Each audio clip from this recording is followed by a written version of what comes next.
Ibrahim Sane, you were one time in Guinea Bissau on a socio-historical research. I understand the present um, army officer in charge of the country. You had the opportunity to meet him and had a briefing with him during your socio-historical research. Can you tell us a little bit of that experience you had in Guinea-Bissau? Thank you so much, Mr. Balde. I honestly went to Bissau on a historical fact-finding mission, and I was opportune to meet the current leader of the army, that is the chief of the defense staff. He is somebody who is very, very, very, very Pan-Africanist. He speaks with humility.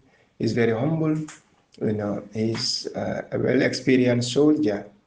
He stated a lot about how the country was able to fight the Portuguese and how did the struggle led to where they are today. He is really a humble guy, and I was opportune to have a first-hand discussion with him, though it was in a group form.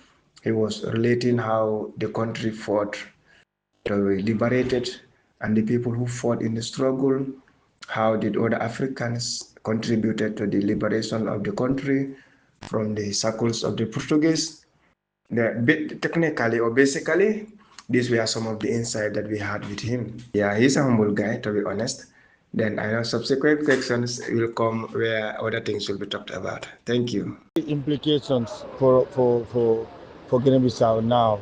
What is your take generally about the situation of the election, the vote count, the future of Guinea-Bissau?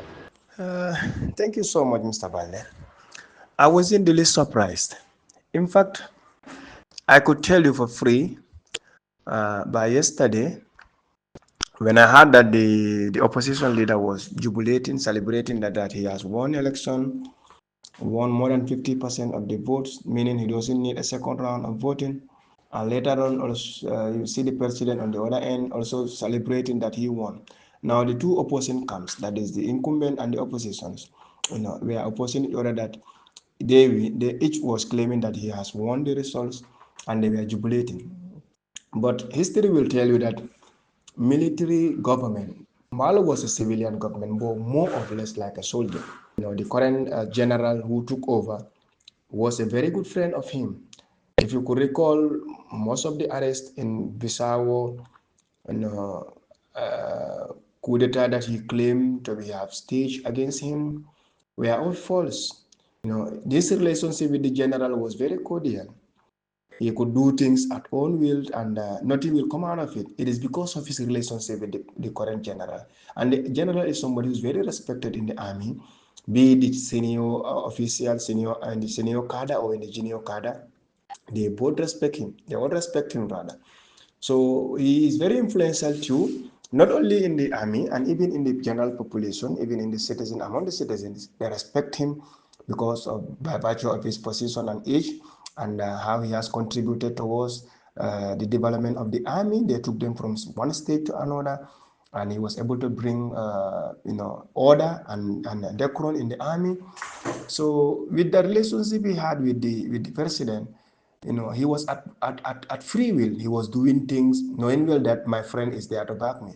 This is why he was able to suspend the PIAC, that is the party of America Cabral, which is surrogate, who led the country into independence. Anybody that is suspect, he will be arrested. That I know. So I wasn't the least surprised. Now it is just the oppositions who blew off their success. They could have waited until the results were announced and they are declared the winner. That's the time they could have started jubilation. Now the other issue is why did this man rise? You could ask the question, but why did this man just suddenly took over? Now, if he did not do so, there is a likelihood of a counter coup within the army, which will be coming from the general cadre or from the junior cadre. And if that happened, junior soldiers, whenever they took over, the first thing that they target is the senior cadre. So for him, it's better the senior cadre to maintain the order and to maintain the mantra of command and of command. Let them be in charge of the command. and they will be disseminating information, and they will be controlling the arena. Whatever is to happen has to come from them. So I was not the least surprised, to be honest, Mr. Bale. It is not the least surprised. Whoever know the political situation of Guinea-Bissau, you could remember there was a time the president went over and he made this statement: "Are you going to kill me like the way you have killed your previous presidents?"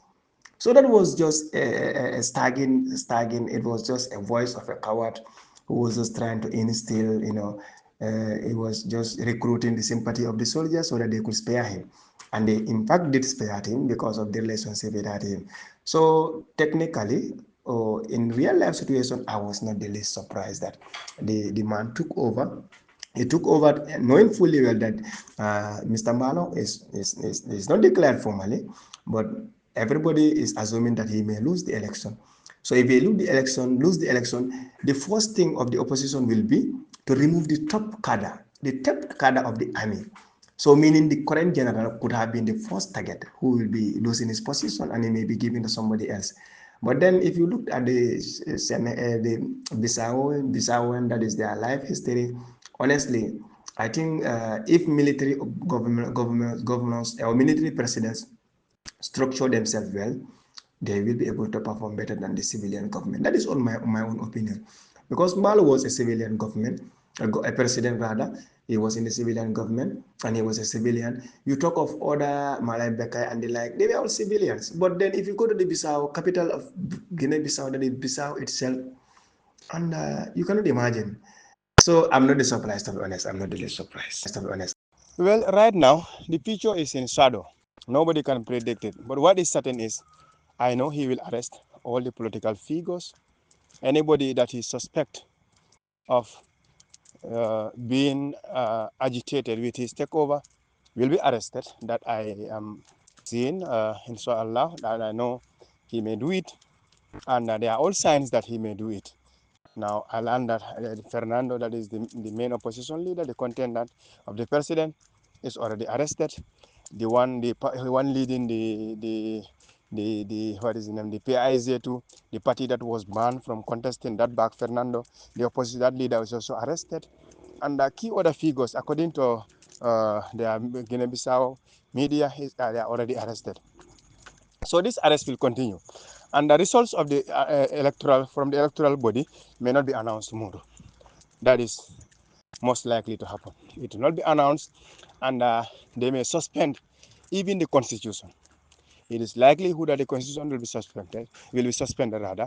They will close all borders, including the airspace, and they will impose curfew as they have done today, and it will continue maybe for a day, for some days, so that he will restore order. In the name of a restoration order, he will be violating the rights of other people. He will be violating the constitution because he is a friend to Malo. That I can tell you. I'm presuming that he will do this, unless he prove me otherwise. But these are some of the implications that I'm seeing, and Bissau will also continue to be as they used to be. They'll be subjecting their population in fear, despite all the effort they did to go or to do an election that was supposed to be done since last year, but it was delayed due to the presidential ambition of continuity. They were able to hold it, and they hold it. Vote count is on. What is left now is for the tallying and also for the announcement. But now I am seeing something that is going to be different. There may not be any announcement for now, and the military may take over unless they see already that they trust somebody to entrust the country with, or the general himself will, continue to lead the country. That is my take on this matter.